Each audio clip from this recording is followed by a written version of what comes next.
Diwata, Pares. Diwata. Yan mga ka-varsity. Dahil break ng training ni Kuya Yuhan ngayon at galing din ako work na madadaanan ko pa uwing Cavite, ay dadaanan ko na rin ang pinaka-trending ngayon na masarap na Pares ni Diwata.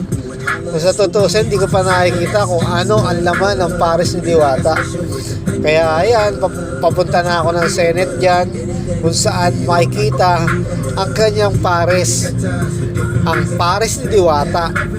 Kaya ayan, kita nyo naman ang daming tao na nag-aantay at kumakain. Di ba, hindi ka naman maghintay dito na matagal, mga 5 minutes lang, mga ganun, makakapila ka na agad. At sa halagang 100, naka-overload Pares ka na. Ayan mga ka-varsity, nakapila na ako. Mga pang-ilan na lang ata ako dyan. Bukod sa Pares nila, may tinitinda rin silang fried chicken na malalaki. Hindi ko na tinanong kung magkano kasi hindi naman yung pinuntahan ko. Yan yung chili oil nila, fried garlic, at onion, dips. Ayan, yun lang kunisa nila sa chicken.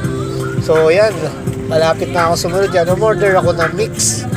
Pagtingin ko kasi, nakita ko ang lulutong nung habang chinachop yung chicharong bulaklak saka yung fried lechong kawali. Kaya in-order ko mix. Ayan. Ako na nakapila dyan at binigyan na ako at naganap na ako ng pesto. Sarap niyan. Tramis, hindi kayo magsisisi pagka kumain kayo dyan sa Diwata Pares. Ayan. Tignan nyo naman, paubos na yung sabaw niyan.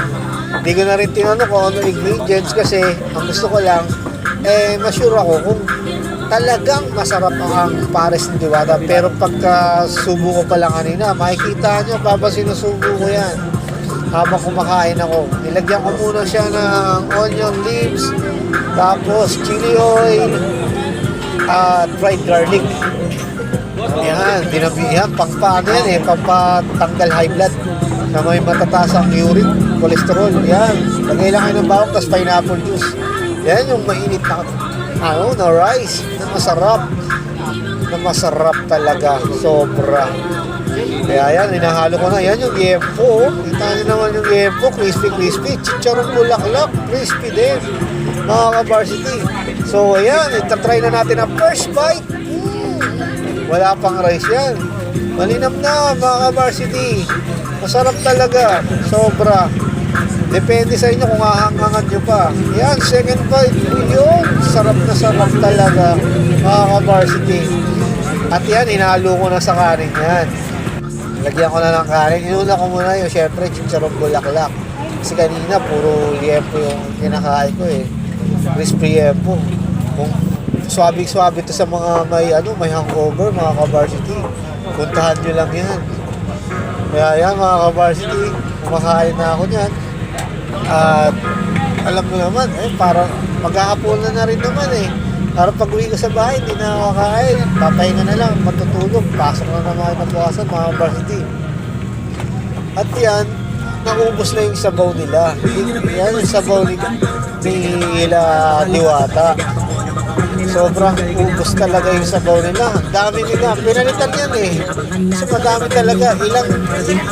Pagka tumila ka dyan, kukuha ka lang ng Pares mo, na may chicharon ng Diwata. Saka yan nga pala si Diwata. Medyo busy kaya hindi ko na siya masyado kinausap. Dami yung kasi customer eh. Pagkatapos kumain yan, ako yung umuwi na rin.